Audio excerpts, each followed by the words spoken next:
Welcome to a Foxy Tech Tips tutorial on changing the search engine used by Safari on iPhone. If you find this tutorial helpful, please consider subscribing to my channel and liking the video. Close Safari and open up the Settings app on your iPhone. Scroll down and select Safari.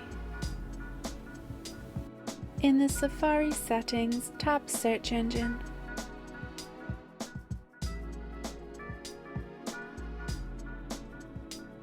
You can choose which search engine is used by Safari here.